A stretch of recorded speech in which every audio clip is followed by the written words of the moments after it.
If a refrigerator and a heat pump are working on reversed Carnot cycle principle and the temperature limits of refrigerator and heat pump are same, then the COP, that is coefficient of performance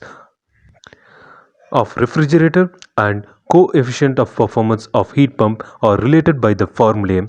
COP of refrigerator is equal to COP of heat pump minus 1.